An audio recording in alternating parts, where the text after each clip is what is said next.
Welcome to St. Edric's. Welcome to St. Edric's. You're here to meet with Father Eter, yes? The Father's always playing host to interesting individuals such as yourself. His quarters are on the second floor of the mission bunkhouse. Most of his days are spent inside working on his research. I don't understand a word of it. No, I knew that they were arguing, but I never imagined that it would lead to murder. It's enough to make a man question his faith. Father Eter and his apprentice, Brother Wolf, they were inseparable, like a true father and son. It was a shared love of alchemy that brought them together. But since their work repairing the village well, they've been acting tense, even hostile. Just this morning I saw Eter fetching water, but now he's gone. Mitharu save us all. You're free to search the bunkhouse. Please, if you can shed any light on this tragedy, we'll do all we can to assist you. 5 years in the swamps of Clyricon was enough to rid me of my lust for war.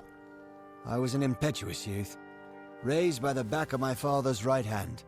But I found home here with the others. All we seek is a sliver of peace in this vast world. In another life, Wolf was a butcher in Galafor.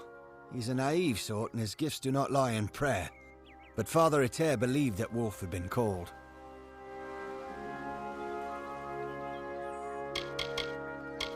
I know only what I've seen from this hill. The Fae are a wild race, inspired by the intimacy with the natural world. We at the mission marvel at this relationship. Occasionally Father Eter would play host to a visiting summer court Fae, but I know nothing of the meetings, except that many of the brothers frowned upon them. I'll admit that the Eastern lands are beautiful in their own way. Like Dalentarth, the forests and swamps are ruled by Fae folk, but a far more sinister variety. Clyricon should be seen, but I advise that you wait until after the war passes before you pay your ship's passage. Farewell.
Stay back. I don't know who you are or how you found me, but you will not have the crystals. They are mine. Don't make me kill another. I had no choice. It was trying to destroy the crystals. He didn't understand that we'd been chosen, that the crystals wanted us to possess them. The strange woman was right. She knew the crystals' power. That's why she wanted them, but we told her nothing. When she left, Father dropped the crystals back into the well, but they sang to me, told me to kill him and rescue them. Their voices, so beautiful.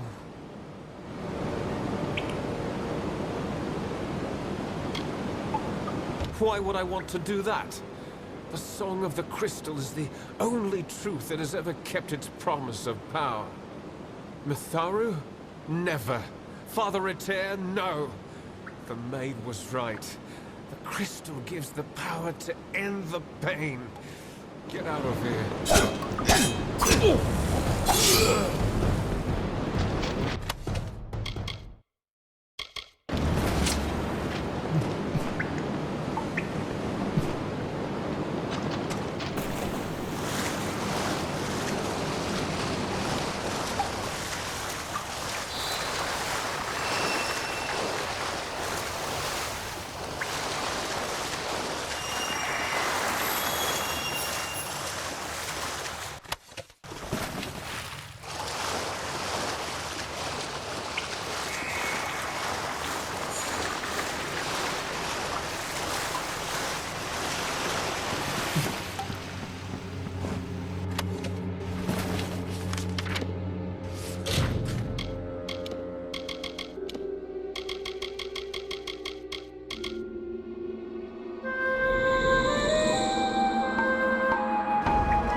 to Hallam the White and his pet to expose my plans.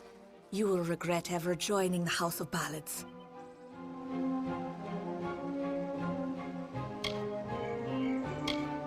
Winston is with me, and he will stay with me until I deem it fit to return him. If the House of Ballads wishes to have its king, it must send its greatest warrior. Since I have all of them, that leaves you. Come, I wish to collect you as well. I will be waiting. This is not just about the court anymore. You have roused the maid's interest, and it is clear she wishes to add you to her collection. We must do as she commands, but we will be prudent in how we proceed. This ballad, The Champion, is one to be undertaken with great caution.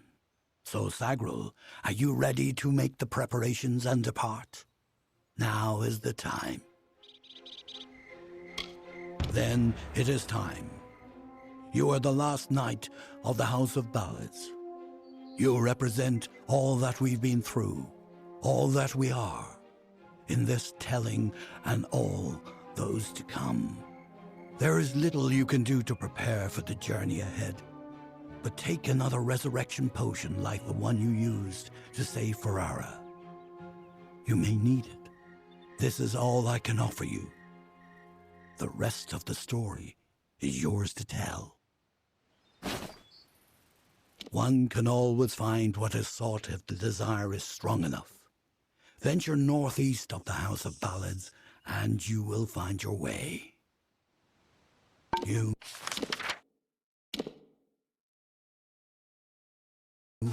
are our last hope.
come.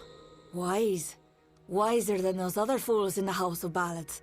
It is their inability to see beyond themselves that has brought them to this end.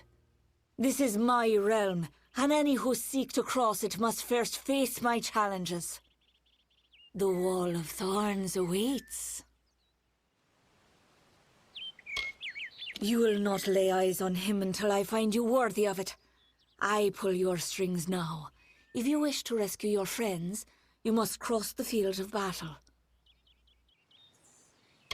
I am not of the summer court, but a flower of the bleak winter, and I desire the one thing that the chill of immortality cannot provide: love. As it is in the telling, so it will be for you. Only a true knight of the House of Ballads may pass beyond the wall, and every true knight needs armor. Tell me, beloved, are your tales worth a minstrel's breath, or are you just dust waiting to fall?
Look who it is, Creth.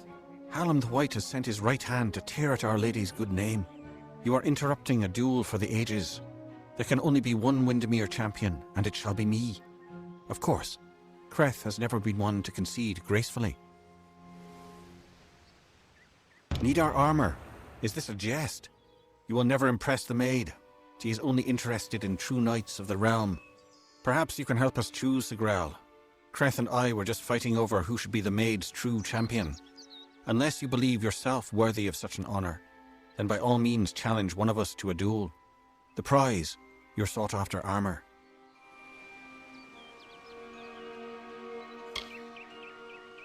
Indeed, I must confess, this was the outcome I desired.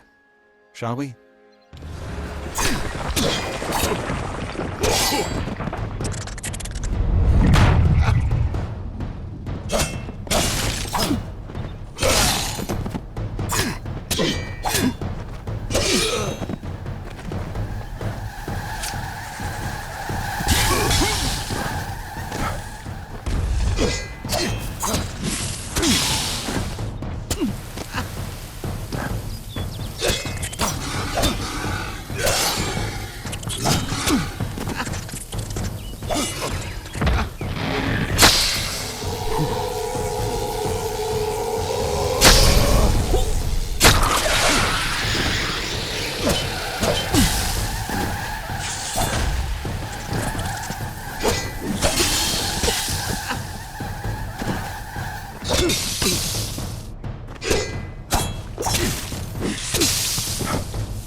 The kingdom cursed by maid's dread hand, when all were doomed to sleep, the lovely Bell-maid rescued all, despite her cause to weep.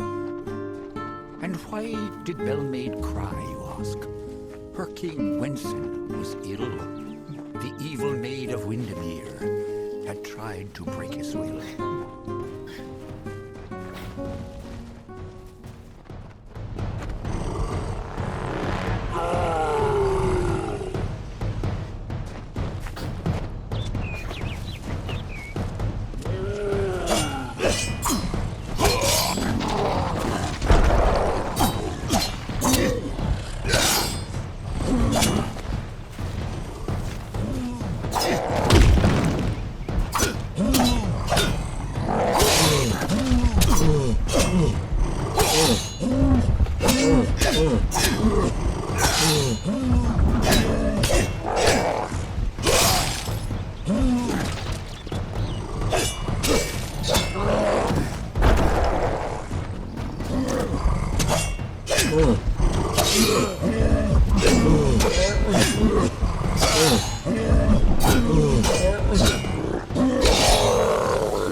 She took the cloak of Ammon's meek and crept through summer's end. Well, I grow more impressed with every head you lay before me. Well done. You rival even Sir Elswin in your foolish arrogance. You may have passed the Wall of Thorns, but the Weeping Gorge proposes its own unique challenges. It is what prevents my enemies from simply marching into my kingdom and feeding it to the flame. To raise the bridge, one must defeat its guardian, the legendary Sir Elswin. Only then will the path make its way open to you. Alas, Sir Elswin has been killed, as goes the story. This time I fear he's staying quite dead. Another terrible price of our waning magic. Pity.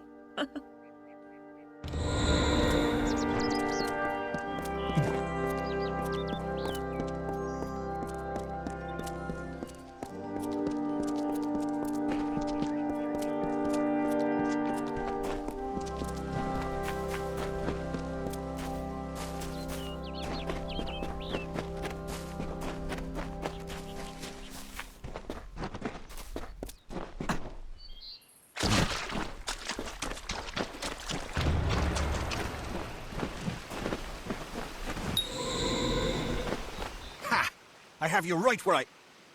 Wait! What's the meaning of this? Who are you and where is my opponent? Oh! I see what happened. Blast! Perhaps next time. A great sword to the throat, how else? It was gloriously bloody, if I recall. The champion had been told to end my service to the maid. Really? I don't think so, Dustling.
Enough, mortal. You presume too much. This song does not belong to you. There can only be one champion, and his name is Sir Creth. Perish and rot as a corpse in the sun. It's a goodbye.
You are brave.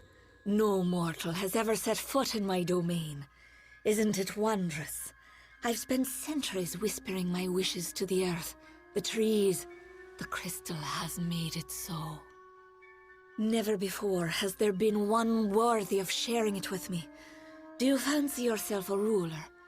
Join me and my enchanted beasts in this, the autumn of my kind.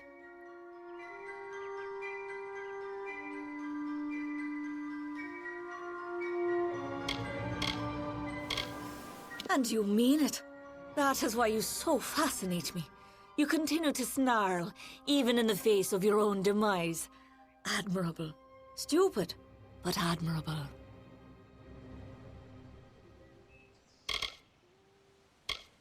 Wenson waits for you in my castle, but only a fool would simply invite you in. And I am no fool. I have been part of this story for too long. This village is my legacy. How the world will remember me when all the courts have fallen. Below, my army prepares to wipe clean the songs of yore. You could lie beside me in the waning days. But if rescuing Wenson is what fate has written for you, then you will find him. And you will find me.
Welcome. You're not at all what I expected.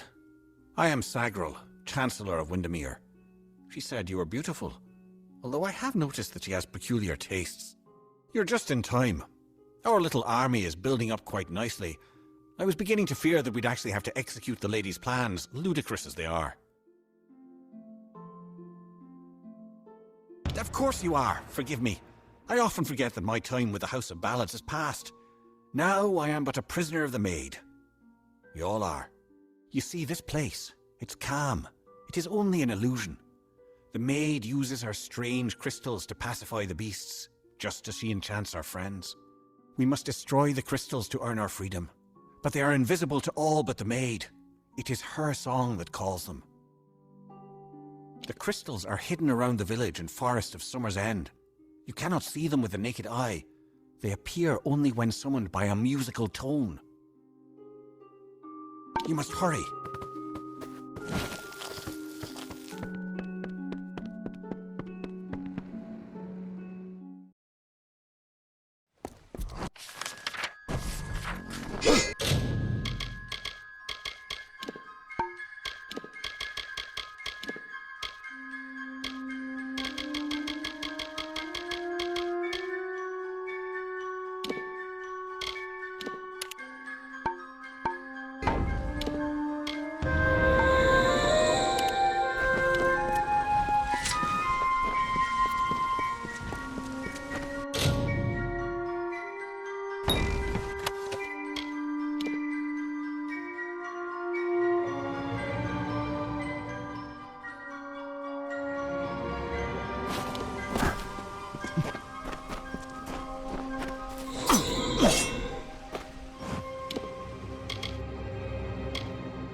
Around the castle were the Fae, who lulled to sleep from song. The Maid would make an army here, some hundreds, thousands strong.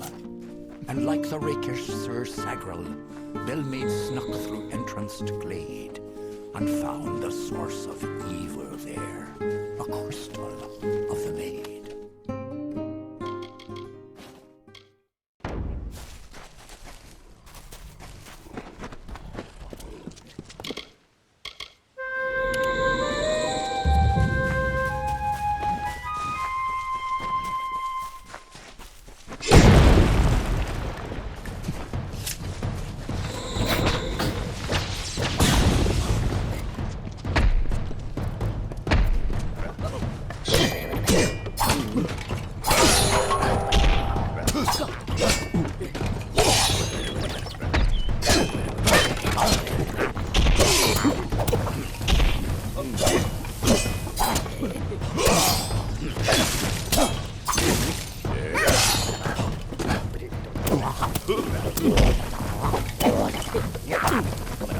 A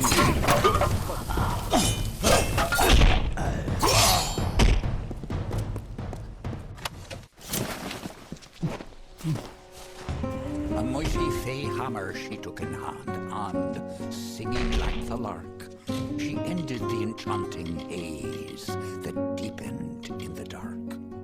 The creatures freed, released from spell, became savage once more. The crystal posed a threat to Fey. Belmaid had to smash the ore.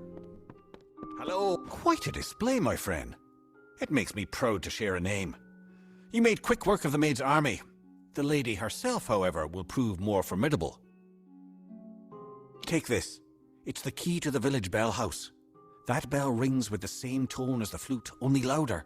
So loud it can be heard across these high mountains. The toll will break the enchantment on the maid's castle. Then you will have your chance. Make the most of it, my friend. It may be your last. And now I am free. I do hope we meet again. I would like you to have this. It's a talisman. I have no need of it where I am going. Just above the chantry. I am grateful to you.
Welcome to my home, beloved.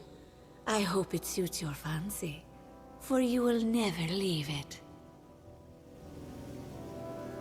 Wenson is here, along with his court of enchantments. The great halls and corridors echo with their voices, of the ancient stories told and forgotten. It is time to begin anew, for we write the final chapter of the House of Ballads. Only when the memory of ancient glories has faded can new glory be forged. Everything you see, the castle and all that resides in it, could be yours. That includes my love. Consider it. And to the dawn, and to the echoed dusk, I, the king of ancient ballads, scepter of this house, and the falcon of Detir, annihilator of Sagril, you've come at last. It's time to cross swords with one worthy of your talents. Luckily, your death will provide her much pleasure.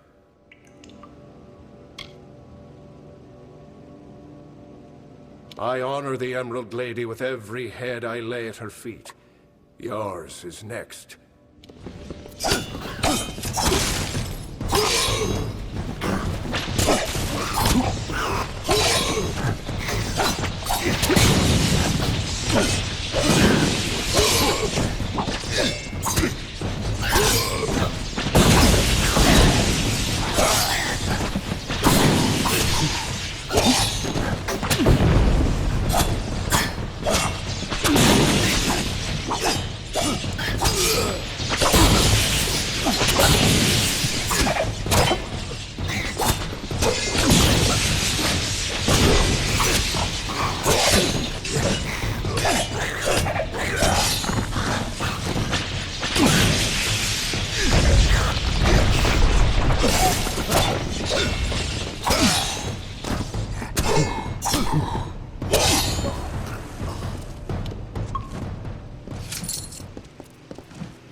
Wretched fool of pride am I to think I could resist her seduction. I know perdition like the terrestrial cave, a crutch that saps the dew of youth. And yet here was beauty manifested, a heart serene, sublime, a clamorous cascade, all in calumnious wonder. When night falls on the countryside, the noise of wanton opprobrious lechery, the stench of sullen gloom, and the false corpse of sordid history exhumed to please, compounded and again interred into the womb of the past. Then am I lost.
Look at this, Olaine.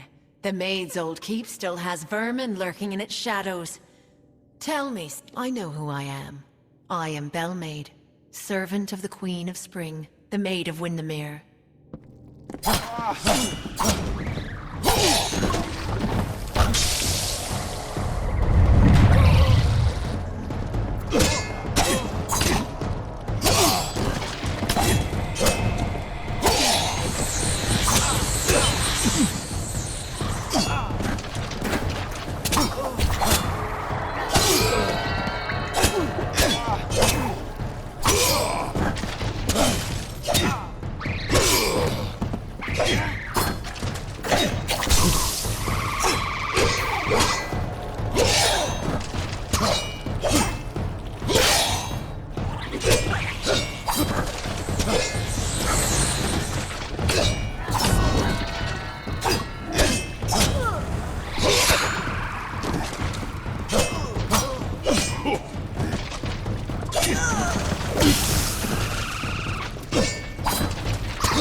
The Maid of Windermere has corrupted and stolen freedom, Hans. She loves her slave, the skeletal mind of sleep, a deathly pagan of submission that trembles near her touch. From ecstasy so base she laughs. She is all. I adore her. I love her without repudiation, malcontent, denial, or falsehood. At times beneath a veil of lusty happenstance, to prove there is no more of Belmaid, my old love. There is only Mark Weir, only Belmaid.